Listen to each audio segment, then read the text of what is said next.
Welcome to the February episode of The Road Home. I'm John Piper, and as always, pleased to bring you several segments this month. Whether you're driving, listening at home, or at the gym, thank you so much for tuning in.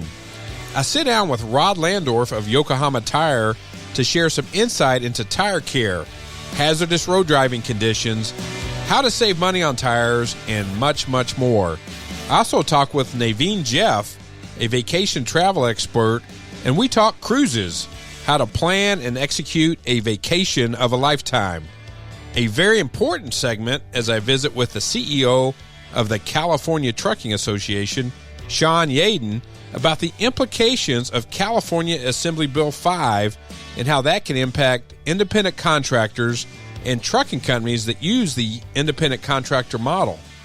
Do us a favor and share the podcast on your social media or text a link to another trucking professional. And now to this month's podcast, Tire Care, all 18 of them, and I'm joined by special guest Rod Landorf, District Sales Manager for Commercial Tires for Yokahoma Tire. Welcome, Rod. Thank you very much for having me.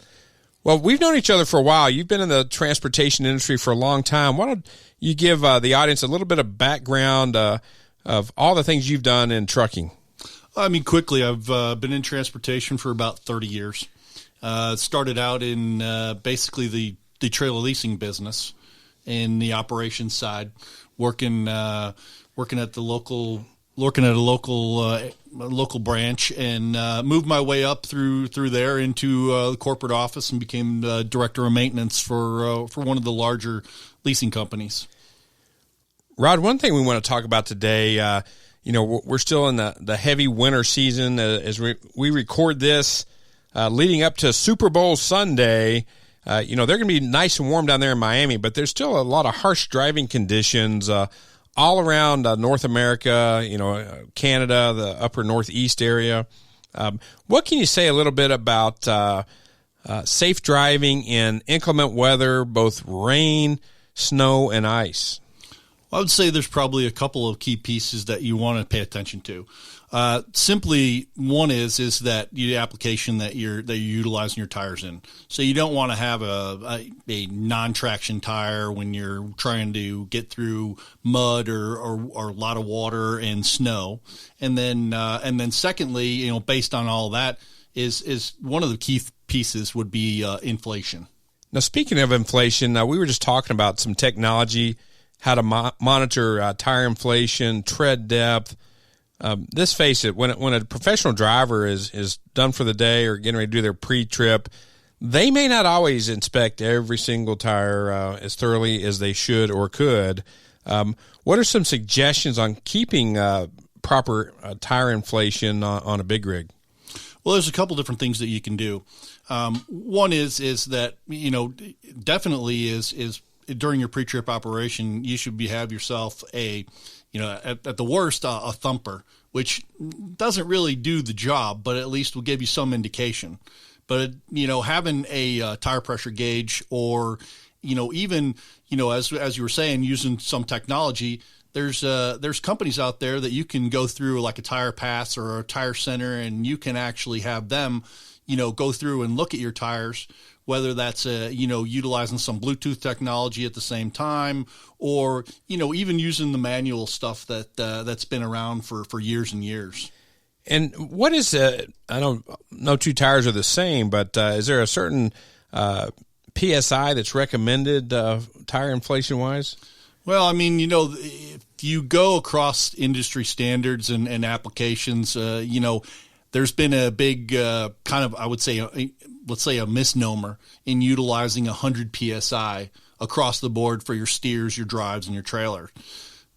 In regards to that, though, probably the best thing that you can really do, especially as a commercial trucker with an 18-wheeler, you're looking at a semi-truck, and you're going down the road with different loads and utilizing that there is on many websites, Yokohama, Bridgestone, Michelin. I won't be specific to Yokohama, but you can go on those websites, and there's actually a tire pressure guide on there that basically will allow you to figure out what your gross vehicle weight is and then disseminate that out to what each of your positions of your tires need to be running for your tire pressure. The industry is very fortunate right now, Rod, with historically low diesel prices, or they've held fairly low. We haven't seen a big spike in some time, but we all know how important tire inflation is to fuel mileage, and whether it be low tire pressure or high, how that can impact the tread life as well as fuel mileage. Can you talk a little bit about that, how it impacts it if it's too low or too high? Sure, absolutely. When you look at a tire and you look at simply the tire by itself is a very flimsy, construction. The only thing that's basically holding up all the weight on the vehicle and everything that's in your trailer is going to be the air. So the inflation is going to be directly responsible to any type of tread wear, heat buildup, and so on and so forth. But you look at a standard 18-wheeler, and if you drop your air pressure down somewhere in the neighborhood of like 20% off of that 100 PSI we'll use, then you may be in a point where you're gonna reduce your tread life by somewhere between potentially 20 to 40% and more, depending on heat buildup and how long it's happening and how long it goes on.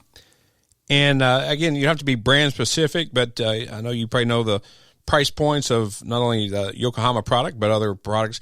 What is the average price across the board today for, say, a steer tire, trailer tire, just average price? Boy, good question.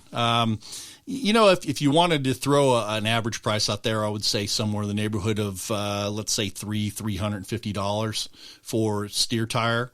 The more premium you get on the tire, the more you're looking to be application specific. You start to increase the price of the tire, whether that's for your drive, your steer, or even your trailer tires. Your trailer tires usually have less 30 seconds, so would therefore then be a little bit less expensive than that. So the point I wanted to drive home to that independent contractor out there, it's so important to watch this because it truly impacts your bottom line. If you have to spend upwards of, $350, $400 for some tires or a single tire, boy, that can really cut into your monthly gross margin. No, you're absolutely correct. I mean, you think about it when you look at a trucking company or even looking at it on the individual trucker side, their largest expense is going to be fuel, and then two would be the tires themselves. And you're right. That's just the cost for the tire. There's no labor or service charge or anything like that if there was anything done on the road. And Rod, if we were at a truck stop right now, which I love to go out there and just feel the pulse of the driver and see what's going on and really ask them questions while we're at the, getting an iced tea or whatever. But if they were asking right now, hey, what are maybe top 2 ways I can improve my tire performance and tire lifespan, what are 2 nuggets you could give them? Well, I'll take that and make it one better for you, and I'll make it easy. I think the easiest way to do it is you can take a little acronym. It's called SIM. It's SIM, right? So we want selection, we want installation, and then maintenance. And what I mean by that is, one, the selection is basically you want to make sure that you're picking the right tire for what you're doing out there. Are you over the road? Are you off the road? What industry are you working in, and how does that affect you? The second one is installation. It's easy to go schlop together a tire and just throw it on. But steer tires, you want to make sure they're done right. You want to make sure they're balanced and everything is done proper and it's seated properly, or else you're going to have some bad wear. Rod Landorf, the Yokohama Tire Corporation, thank you so much for joining us on this special segment of The Road Home. Appreciate it. Thank you for having me. And we'll put in the show notes maybe some tips and techniques, maybe some URLs to help give the driver some additional guidance and resources. We always like to do that. So make sure you check the show notes for some additional information about tire care. We'll see you down the road.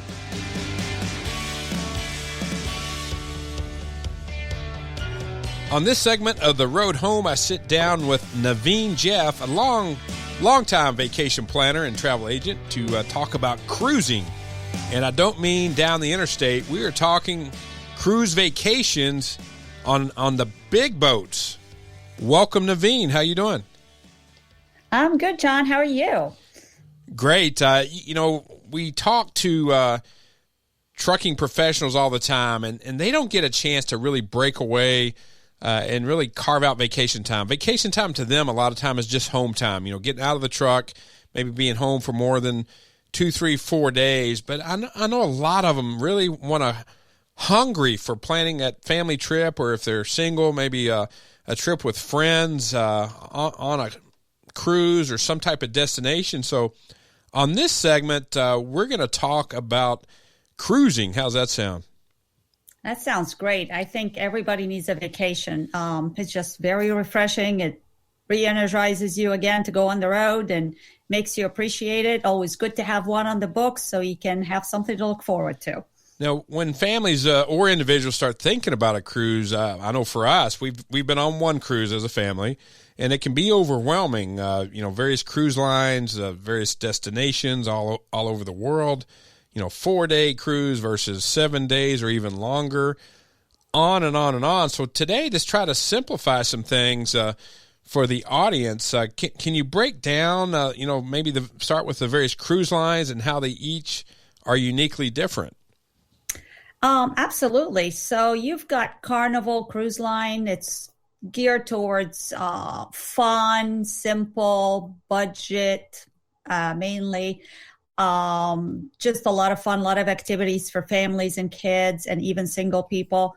Royal Caribbean is geared more towards, it's a little bit step up food-wise and amenities and ship-wise. And then you've got other ships, Norwegian. They all have different promotions they run to compete with each other. They run sometimes drinking package that's included, dining package, just different things. So it depends which cruise line you want. And I always kind of find the perfect cruise for you when I talk to you and get you going in the right direction. Nevein, that sounds very similar to, I know a lot of people can relate to the hotel brands and change, whether it's a Holiday Inn, a Hyatt, a Four Seasons, maybe the top line in the cruise segment, or, a Fairfield Inn. It sounds like there's different cruise lines and cruise companies for different budgets and different types of fun and entertainment. Very true. Very true. And what everybody doesn't know, like if you have a big family and you're doing like a big birthday or a reunion, if you book more than 5 cabins, you can actually gain a lot of other things that you can add to your wallet. Not everybody knows, but if you book a group booking of 5 cabins or more, you can actually get a lot of freebies. So always talk to a travel agent that would know all the ins and outs, that would guide you in the right direction to get money more into your pocket and let you enjoy your vacation more. Well, all our listeners are eager, including myself, to save money. So that's it doesn't take a lot of friends and family members to get 5 cabins if you really think about it. No, it doesn't. I guess the question is, do you want to take a vacation with that many people, or do you just want to get away? Well, you can do either way. I mean, it's always just good to call and discuss what you want and how much you want to spend and what is the time frame you want to go. There's hurricane season, so there are different destinations you want to avoid, certain times you want to go, certain times you don't. Just a simple phone call. You call and I'll guide you in the right direction and tell you what you need to do.